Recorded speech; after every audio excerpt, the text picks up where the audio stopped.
Hello guys, চলে এসেছি বন্ধুরা আবার বিগ আপডেট নিয়ে। তো চলো বন্ধুরা, খুব গুরুত্বপূর্ণ আপডেট নিয়ে চলে এসেছি। তো ফুল ভিডিওটা দেখতে থাকো, স্কিপ করবে না। স্কিপ করলে কিন্তু ভিডিওর মধ্যে অনেক কিছু মিস করবে। এবং খেলার খবর চ্যানেলে নতুন হয়ে থাকলে অবশ্যই খেলার খবর চ্যানেলটা সাবস্ক্রাইব করে পাশে থাকা বেল আইকন ঘন্টাটাকে ঢং করে বাজিয়ে দাও। বেশি বেশি লাইক এবং কমেন্ট করে দাও, যাতে মোটিভেট হয় তোমাদের এই খেলার খবর চ্যানেলে আমি ফার্স্ট আপডেট দিতে পারি। তো চলো বন্ধুরা, ফার্স্ট যে আপডেটটা নিয়ে কথা বলবো, খুব গুরুত্বপূর্ণ আপডেট তোমাদের শেয়ার করতে চলেছি এই ভিডিওর মধ্যে। তো ফার্স্ট আপডেটটাই হচ্ছে এমবিএসজি শিবিরের নিউ সাইনিং প্লেয়ার ইফাইনি ইজে। তো ইফাইনে ইজে এই প্লেয়ারটা কিন্তু নাইজেরিয়া প্লেয়ার।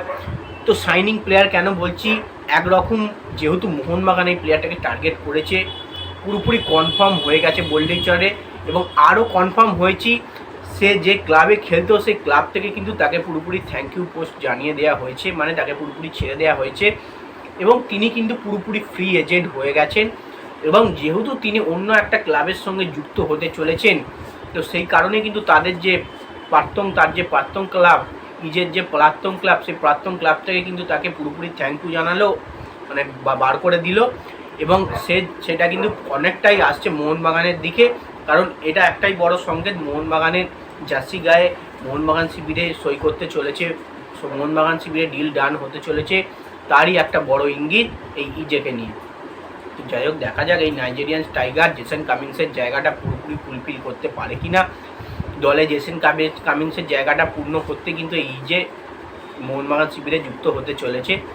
দেখা যাক ওয়েলকাম পোস্টটা মোহনবাগান শিবিরের থেকে কবে আসে এই এজেকে নিয়ে।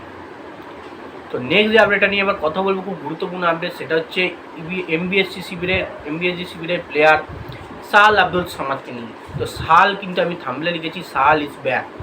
তো অবশ্যই অনেক দিন ধরে কিন্তু সাহাল আব্দুল সামাদকে প্র্যাকটিস সেশনে দেখতে পাওয়া যাচ্ছিল না, কিছু প্রবলেমের কারণে। হয়তো তিনি এখনও দলে যোগ দিতে পারছিলেন না, নয় চোট, নয় অন্য কোনো ফ্যামিলির কারণ, নয় কোনো কিছু কোথাও বেড়াতে হয়তো গেছিলো, আসতে দেরি হচ্ছিলো সেই কারণে। তো অবশেষে কালকে বিকাল 4টে থেকে সিনিয়র দলের মোহনবাগানে প্র্যাকটিস সেশন ছিল, সেখানে কিন্তু সাহাল আব্দুল সামাদকে দেখা গেল।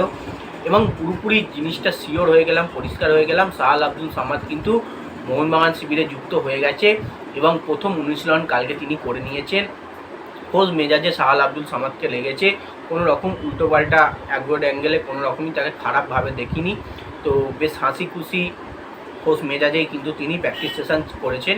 আশা রাখছি সাহাল আব্দুল সামাদ যে পারফরমেন্সটা দলের হয়ে দিয়ে যায়, তার থেকে আরও ভালো পারফরমেন্স কিন্তু দলের হয়ে করবে। কিছু তার ডেঞ্জারাস গোল আমরা দেখেছি 2025-26 মরশুমে আইএসএলে।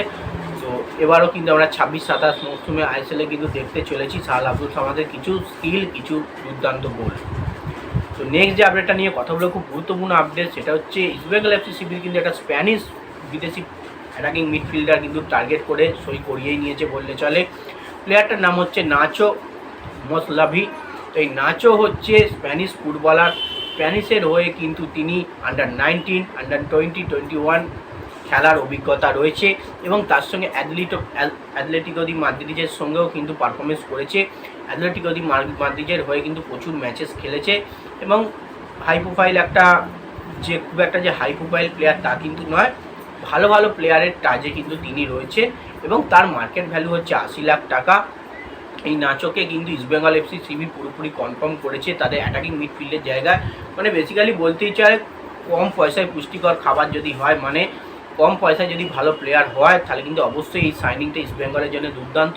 কারণ 80 লাখ টাকায় যদি সাইনিং, খুব একটা ভালো প্লেয়ার কিন্তু তা হতে পারে বলে মনে করি না। তো দেখা যাক ইস্টবেঙ্গলের জার্সি গাইতে এই নাচো কতটা ভালো পারফরমেন্স করতে পারে। এবার নেক্সট যে আপডেটটা এবং লাস্ট যে আপডেটটা নিয়ে কথা বলবো, খুব গুরুত্বপূর্ণ আপডেট বেঙ্গালুরু এফসিকে নিয়ে। বেঙ্গালুরু এফসি ঠিক কিন্তু সেম স্প্যানিশ ফুটবলার স্টাইল, মানে সাইনিং করিয়ে নিল। স্প্যানিশ ফুটবলারটার নাম হচ্ছে বোরজা ফার্নান্ডেজ। এই বোরজাকে কিন্তু বোরজা মার্টিনেজকে কিন্তু পুরোপুরি টার্গেট করে নিয়েছে। এবং এই বোরজা মার্টিনেজের সঙ্গে কিন্তু তার উচ্চ পর্যায়ে, মানে ব্যাঙ্গালোর এফসির উচ্চ পর্যায়ে কথাবার্তা চলছে। বেসিক্যালি ডিল ডান হওয়ার অপেক্ষায়, মানে সই করলে কিন্তু ডিলটা ডান হবে। তো উচ্চ পর্যায়ে চলছে, মানে শেষ দিকেই কথাবার্তা চলছে, সব কিছু ঠিকঠাকই রয়েছে। খুব শিগগিরই আমরা ব্যাঙ্গালোর এফসি জার্সি গায়ে তাকে ওয়েলকাম জানাতে দেখতে চলেছি এই বোরজাকে। তো যাই হোক, এই আপডেট ছিল। ভিডিওটা যদি ভালো লেগে থাকে লাইক করুন, শেয়ার, সাবস্ক্রাইব করে পাশে থাকো। চলো বন্ধুরা, বাই, আবার নেক্সট ভিডিও দেখা হচ্ছে।